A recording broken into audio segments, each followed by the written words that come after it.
Saka Podcast, tiada hari tanpa prestasi.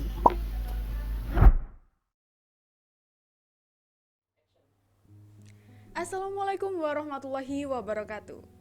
Hai, bertemu lagi dengan saya Arbania Rara di channel kebanggaan SMA Negeri 1 Kandangan. Di mana lagi kalau bukan di Saka Podcast, tiada hari tanpa prestasi.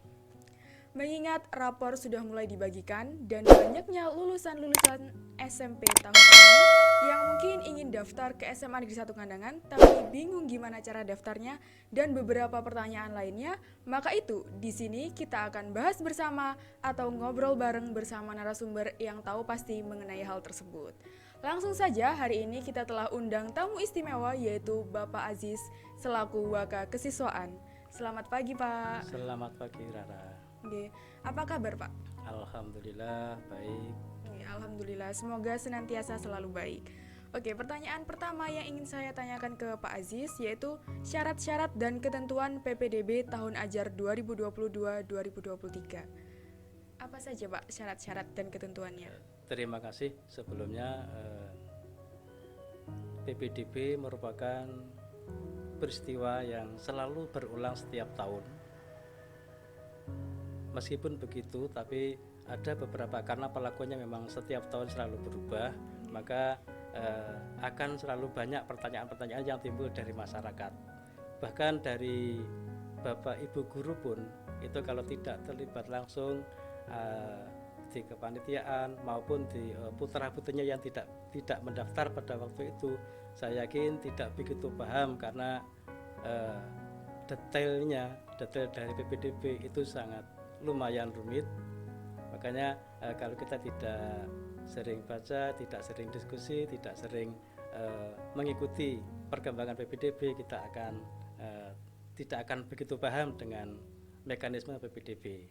Secara umum, persyaratan PPDB itu setiap peserta didik baru harus mengambil PIN. Itu nanti yang digunakan untuk mendaftar baik tahap 1, tahap 2 maupun tahap 3. Nah, untuk mengambil PIN, syarat utama peserta didik harus lulus SMP dulu, lulus SMP atau MTS. Jadi mereka harus memiliki ijazah atau minimal surat keterangan lulus dari sekolah asal.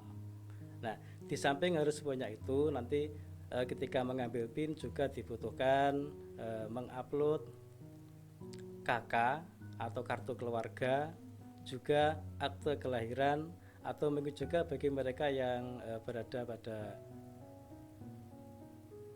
keluarga yang kurang mampu bisa mengupload KIP, KIS, PKH maupun KKS atau berkas-berkas lainnya yang berhubungan dengan persyaratan yang tidak mampu.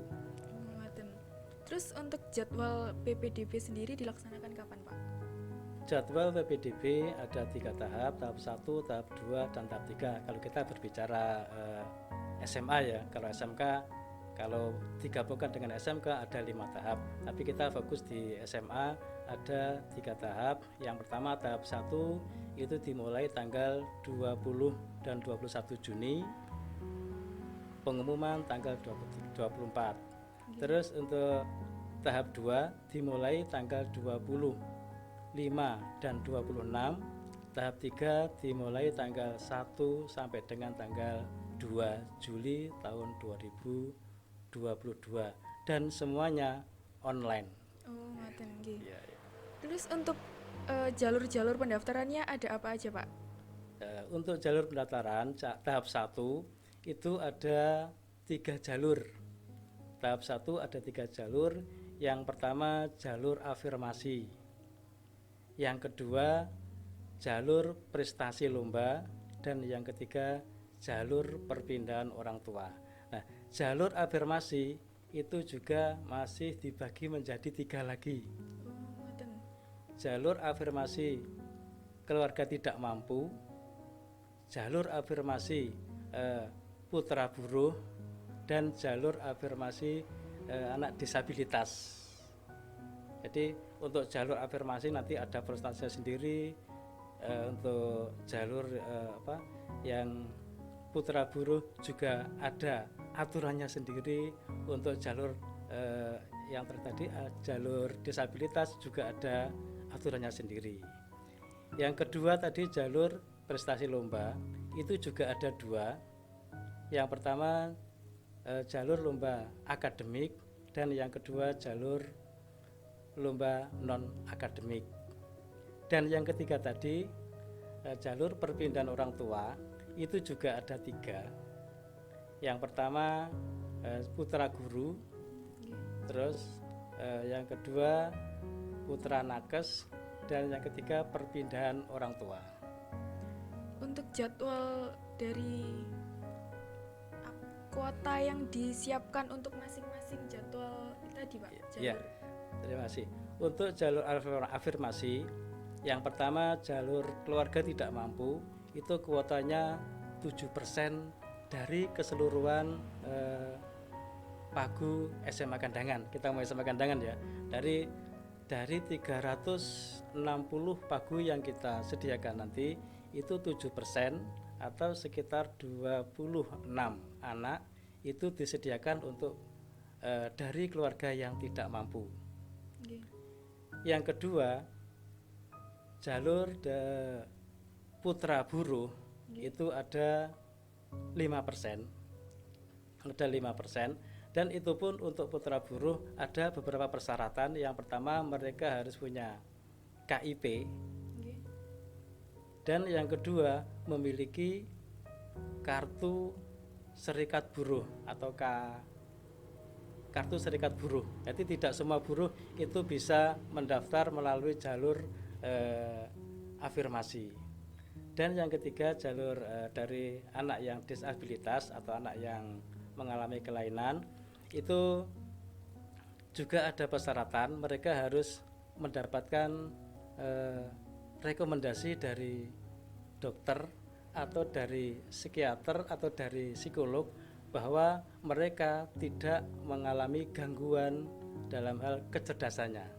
Jadi tidak bisa meskipun disabilitas, tapi kalau mengalami gangguan di kecerdasannya tidak bisa diterima di SMA umum karena mereka memiliki kelainan dan itu harus mendapatkan hak mereka, bukan berada di sini di SMA umum. Karena nanti kalau kita misalnya mendapatkan siswa yang kurang mampu atau intelijensinya di bawah rata-rata, kita akan kesulitan karena memang Bapak Ibu guru di sekolah umum tidak dibekali untuk mendidik anak-anak yang di bawah rata-rata itu. Nah, yang berikutnya yang jalur prestasi lomba ada 2 tadi, lomba akademik dan non akademik. Yang akademik 2% dari jumlah pagu dan yang non akademik 3%. Untuk yang jalur perpindahan tugas orang tua? Perpindahan tugas orang tua ini juga dibagi menjadi 3. Yang pertama tadi putra guru itu 3%, yang berikutnya nakes itu 1%. Lalu kuotanya yang disediakan oleh SMA Negeri 1 Kandangan jumlahnya 360. 360. Total Kita 300. tahun ini menerima 10 kelas. 10 kelas, masing-masing kelas pagunya 36. Jadi 360, lumayan besar untuk sekolah yang berada di pinggiran yang merupakan perbatasan antara Kediri, Malang dan Jombang. Lalu saran yang diberikan sekolah bagi anak-anak yang mungkin merasa kesulitan saat mendaftarkan apa Ya, Pak? ya. Untuk anak-anak yang merasa kesulitan mendaftar, memang kita tahu bahwa anak-anak memiliki perbedaan kemampuan. Ada yang sangat mahir dalam IT, mengoperasikan HP sangat mahir. Ada juga anak yang mungkin belum terbiasa memegang Android. Jadi kalau bagi anak-anak yang mengalami kesulitan, sekolah itu sangat terbuka bagi mereka untuk membantu mengatasi kesulitannya. Bahkan pada hari libur pun kita juga masih tetap buka. Kemarin pada hari Sabtu Minggu kita juga tetap buka dalam rangka untuk melayani masyarakat yang mengalami kesulitan. Jadi sekolah sedia membantu ya Pak? Insya Allah sekolah siap setiap saat, kapanpun kita apabila ada kesulitan kita akan siap. Ya, jadi bagi yang mengalami kesulitan saat mendaftar bisa langsung datang ke SMA Negeri 1 Kandangan. Nanti dari pihak kami siap membantu. Iya, betul. Nah, mungkin ada tambahan dari Pak Aziz mungkin atau tentang PPDB? Tentang gimana? Tentang PPDB mungkin ada tambahan yang ingin mau disampaikan kepada calon-calon lulusan. Gitu. Ya. Untuk PPDB tahun 2022 kita pesan kepada peserta didik yang mau mendaftar bahwa semua sekolah yang akan Anda masuki itu tidak harus negeri. Tidak harus negeri. Swasta pun itu juga bisa, kalau misalnya yang negeri sudah tidak ada maka swasta pun tidak apa-apa. Jadi jangan khawatir kalau misalnya tidak diterima negeri nanti akan tidak sukses. Tidak, semua sekolah itu sama, baik yang berada di kota. Kita pun kalau kita bicara tentang SMA, sekarang kan tidak ada SMA favorit, SMA 2, SMA 1 atau SMA Kandangan itu posisinya hampir sama. Akreditasinya pun juga sama.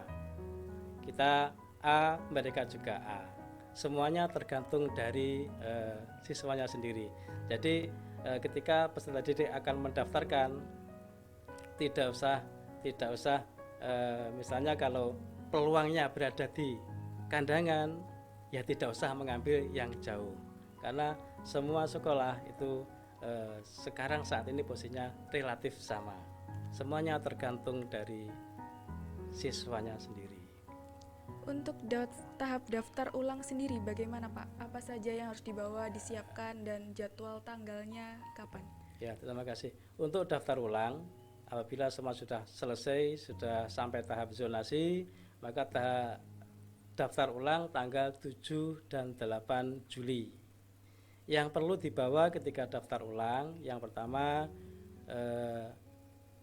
bukti pendaftaran, bukti penerimaan, fotokopi KK, fotokopi ijazah, fotokopi akte, terus harus mengisi formulir yang digunakan untuk pengisian dapodik, mengisi biodata, dan mengisi surat pernyataan bahwa mereka sanggup mengikuti semua tata tertib yang ditetapkan oleh sekolah. Lalu kira-kira mungkin kan dari lulusan yang sekarang sedang nonton ini itu mengharapkan satu motivasi dan dukungan dari Pak Aziz. Iya, terima kasih. Jangan mudah terdikte oleh keadaan. Biasanya kita artinya gini, kita kan sering ketika kita sekolah, banyak teman-teman kita di satu kelas itu yang kurang mendukung terhadap pencapaian kesuksesan kita. Kita rajin sekolah, ternyata anak-anak mengganggu atau anak-anak tidak begitu mendukung, artinya mereka nyapa kok sergap sekolah, wong ini ya lulus gitu. Nah, jadi ketika menghadapi situasi yang tidak kondusif pun kita jangan mudah terdikte. Atau juga gini, bagi peserta didik baru yang mau mendaftar, ini banyak pilihan. Ketika mereka mau mendaftar, ada yang temannya mau masuk ke sekolah A, padahal dia mau masuknya ke SMA Kandangan. Kebetulan tidak sama. Jangan mudah terdikte dengan kondisi seperti ini. Jadi kita harus punya pendirian yang kuat. Jangan sampai kita hanya gara-gara hal yang seperti itu kita harus mengalihkan pilihan kita. Jadi itu. Harus tetap teguh pada pendiriannya. Luar biasa sekali. Alhamdulillah banyak sekali informasi-informasi yang bisa kalian dapatkan dalam sesi podcast kali ini. Terima kasih juga Bapak Aziz. Terima kasih sama-sama. Untuk motivasinya semoga bisa memberikan semangat, menjadikannya semangat bagi kalian untuk kedepannya. Saya Arbania Rara Maaf apabila ada kata dan tindakan yang kurang berkenan. Wassalamualaikum warahmatullahi wabarakatuh. Waalaikumsalam warahmatullahi wabarakatuh.